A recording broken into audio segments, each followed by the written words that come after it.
భగవద్గీత 15వ అధ్యాయము. పురుషోత్తమ యోగము. భగవంతుడు పలికెను, పైకి మూలములు, కిందికి శాఖలు ఉన్న అశ్వత్థ వృక్షమును వర్ణించబడింది. దాని ఆకులు వేదగీతములు. ఈ వృక్షమును తెలిసినవాడు వేదములను తెలిసినవాడు. దీని శాఖలు గుణములచే పోషింపబడి ఇంద్రియ విషయములతో పెరిగి పైకి కిందికి వ్యాపించి ఉన్నాయి. దీని వేళ్లు కర్మలతో బంధించబడి మానవలోకంలో కిందికి వ్యాపించి ఉన్నాయి.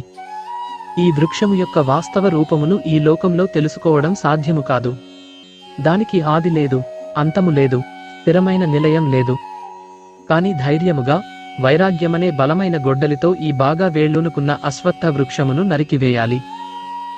ఆ తర్వాత ఒక వ్యక్తి ఆ లక్ష్యాన్ని చేరుకోవాలి. దానిని చేరుకున్న తర్వాత తిరిగిరాడు. ఆ ఆది పురుషుడిని నేను శరణు పొందుతాను. ఆయన నుండి ఈ పురాతనమైన సమస్తము విస్తరించింది. అహంకారము, భ్రమ నుండి విముక్తులైనవారు, మమకారమును జయించినవారు, నిరంతరము ఆధ్యాత్మికతలో స్థితులైనవారు, కోరికల నుండి విముక్తులైనవారు, సుఖ దుఃఖముల ద్వంద్వముల నుండి విముక్తులైనవారు, అటువంటి వారు ఆ నాశనము లేని ధామాన్ని చేరుకుంటారు. నా పరమధామమును సూర్యుడు కాని, చంద్రుడు కాని, అగ్ని కాని ప్రకాశింపజేయవు. దానిని చేరుకున్న తర్వాత ఒక వ్యక్తి తిరిగిరాడు. ఈ బంధించబడిన లోకంలో జీవులు నా శాశ్వతమైన అంశములే. కానీ వారు భౌతిక ప్రకృతి వలన కష్టపడుతున్నారు మరియు మనస్సుతో సహా 6 ఇంద్రియములచే బంధించబడి ఉన్నారు. ఒక జీవి ఈ దేహమును త్యజించి వేరే దేహమును పొందినప్పుడు గాలి సువాసనను ఎలా తీసుకువెళ్తుందో అలాగే ఆ జీవి మనస్సును, ఇంద్రియములను తనతో పాటు తీసుకువెళ్తుంది.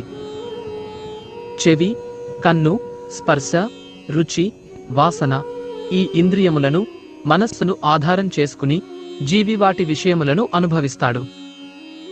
భ్రమలో ఉన్నవారు ఒక జీవి దేహమును ఎలా త్యజిస్తుందో లేదా ఎలాంటి గుణములచే అనుభవించబడుతుందో చూడలేరు. కాని జ్ఞాన నేత్రములు గలవారు దీనిని చూడగలరు. యోగులు ఆత్మ సాక్షాత్కారము కోసం ప్రయత్నిస్తూ దీనిని చూడగలరు. కాని శుద్ధీకరించబడని మనస్సు గలవారు ప్రయత్నించినప్పటికీ దీనిని చూడలేరు.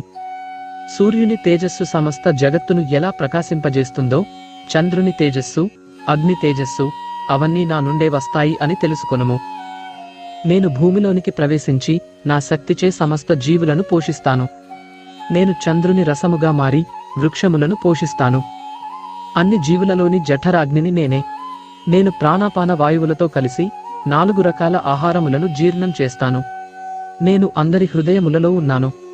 నా నుండి స్మృతి, జ్ఞానము మరియు విస్మృతి వస్తాయి. వేదముల ద్వారా తెలుసుకోవలసిన వాడిని నేనే. నేను వేదాంతకర్తను మరియు వేదములను తెలిసిన వాడిని కూడా నేనే.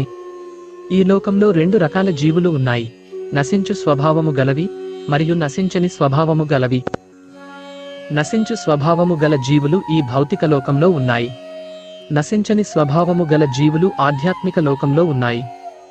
కాని వీటన్నిటికీ అతీతముగా మరొకటి ఉంది, అదే పరమ పురుషుడు, పరమాత్మ. ఆయన 3 లోకములను ప్రవేశించి పోషిస్తాడు. నేను నశించు స్వభావము గల వాటికి అతీతుడను మరియు నశించని స్వభావము గల వాటికి కూడా అతీతుడను కాబట్టి నేను లోకములలో మరియు వేదములలో పురుషోత్తముడు అని ప్రసిద్ధి చెందాను. ఓ అర్జున, ఎవరైతే సందేహము లేకుండా నన్ను పురుషోత్తముడిగా తెలుసుకుంటారో అటువంటి వ్యక్తి సమస్తమును తెలిసినవాడై సమస్త భక్తి భావాలతో నన్ను సేవిస్తాడు. ఓ నిష్పాపమైనవాడా, ఈ అత్యంత రహస్యమైన శాస్త్రమును నేను నీకు వివరించాను. దీనిని తెలుసుకున్న వ్యక్తి తెలివైనవాడవుతాడు మరియు అతని సమస్త ప్రయత్నములలో పరిపూర్ణుడవుతాడు.